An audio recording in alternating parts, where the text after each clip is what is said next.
PTF and Mikee P back with you. As promised, more coverage of 100-point Kentucky Derby prep races coming up this weekend.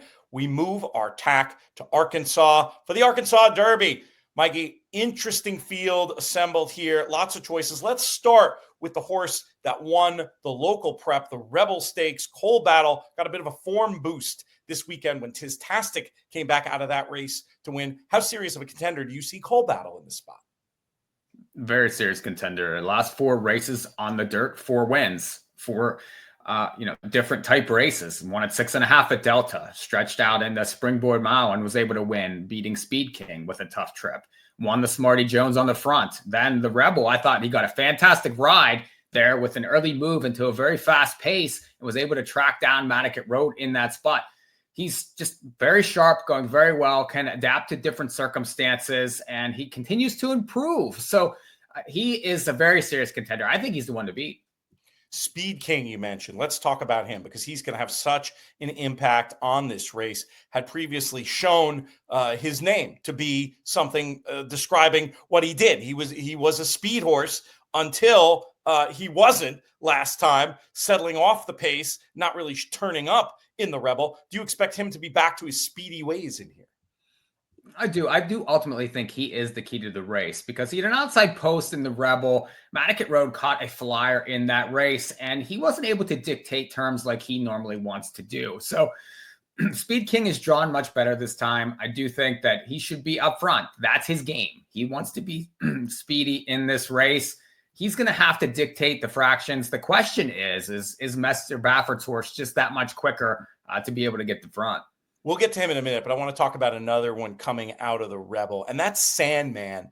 This race, it's very hard to evaluate trips coming out of a race where 2 things were true. It appeared that the inside was good. It also appeared that the race was falling apart late. So some part of me wants to take a runner like Sandman and upgrade him and say he was wide and the rail was better. And then another part of me wants to say, but look how fast they went early. Maybe he was a little bit flattered by that. Here's one thing I know. He ran a very consistent pace line throughout the race. That often will bode well for a horse now running farther than he ever has before. I don't know if he's fast enough to win, but I think he's a very interesting potential underneath key in this spot. Am I overrating or underrating Sandman?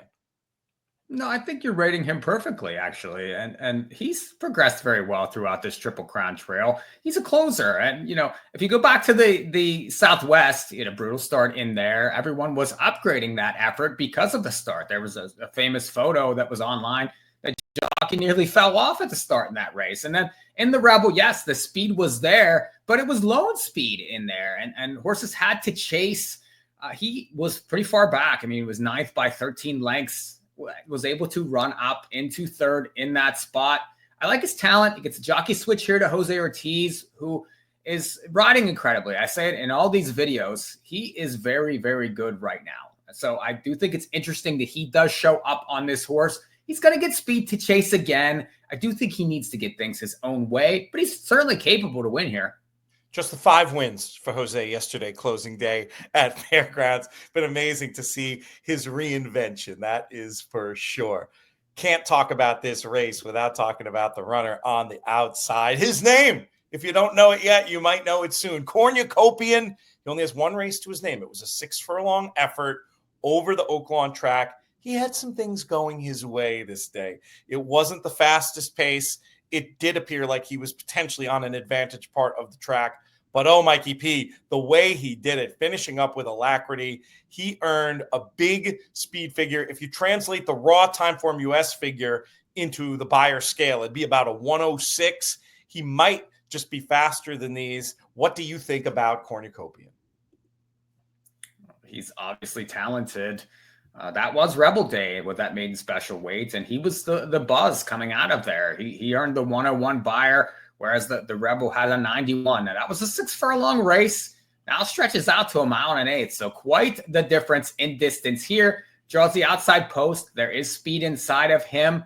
And different jockey now. You get Johnny Velasquez to show up as Irad stays at home and is riding in Florida there for that Florida Derby card. It's an interesting element to this spot. Could this horse just be that much better? The typical Baffert monster, the once in a lifetime horse that he has, it seems like every other month. I don't know. I mean, this is a big test for him. He needs points. He needs things to go right for him. He might just be that next Baffert monster, but he could be left wanting coming, furlongs 8 and 9. So he's one that I think is going to be underlaid in here and would be one I would want to take a shot against. Interesting. All right, we're going to talk more about him. We're going to give our picks. Quick teaser. Eric DeCoster, who does the top 10 videos, top 10 lists for In the Money Media, does have him on the new list at number 5, Cornucopian. I think that tells you who he thinks is going to win the Arkansas Derby. We'll tell you who we think in a minute. First, I want to let you know that this video is brought to you by In the Money Plus. In the Money Plus. This is our extra service with even more shows, tips, information, big Derby package coming up soon. Going to be so much information. And folks, the retention rate tells me that we're doing a real good job with this. We want you to check it out. inthemoneypodcast.com/plus. That's the place to go. Price increase coming soon. If you really hurry, hopefully you can get there before it. No promises there though. But In the Money Plus, the best way to get all of our information. Loads of stuff free, as there always will be, on our YouTube channel, to which we encourage you to subscribe, and our free podcast as well, In the Money Players Podcast. But if you want it all and you want to support the work that we do, more importantly, check out In the Money Plus. That's inthemoneypodcast.com/plus. All right, let's stick with Cornucopian for a minute. Bob Baffert has won this race 5 times. Really, it's kind of 4 because 2 of the wins were in the same year, 2020, when miraculously his horses end up in different divisions of the race, and he was able to win both of them with, Nadal and Charlatan. Most famously, American Pharaoh used this race as a springboard to glory. It's clearly one that he likes for some of his better horses. We get that for sure. You talked about the pedigree, and yes, it's possible. It's possible this horse is going to be tired by furlong 7, let alone 8 or 9. But just digging into this pedigree a little bit, Big Phipps family on the dam side, the second dam, Pleasant Home, was a Breeders' Cup Distaff winner. I think she won that with a 107. I think it's quite possible this horse is going to be as good as advertised. Call me Mr. Obvious. I've got to stick with him. I want this horse. I'm enough of a believer in the clock, enough of a believer in Baffert and his prowess in this race that I'm going to go this way. I'm hoping for a little tiny bit of a price, as in not odds on. You're shaking your head. He's going to be odds on to you, Cornucopian? Yeah. That's tough. That is tough. It might be more of a race to watch than to bet for me, just because I'm having trouble latching on to too much else. I guess the other idea would be Sandman as kind of an underneath key. But let's bring it to you, Mikey. Who do you think is going to win this Arkansas Derby? I'm going to stick with Coal Battle. I do think that he's a good story. He doesn't get much respect. If you look, his last 3 starts, he won at 6.9 to 1, 4.5 to 1, and nearly 12 to 1 in the Rebel. And again, I'm not sure that people will come for him, given the Baffert, given Sandman's popularity. So he's going to be an adequate price. Again, I loved that Rebel move. He was sitting back off the pace, and the jockey was smart enough to know that he had to go after those front runners early. I like the fact that he just rolled straight in and rolled right by. This horse, I'm not sure it matters the circumstances. He's won with several different trips. He's improving all the time. He looks like he needs to get faster, but I just think that he's one of those horses that just knows where that wire is. So given the price, given the circumstances here, he's going to get another setup. I see him on the wire again.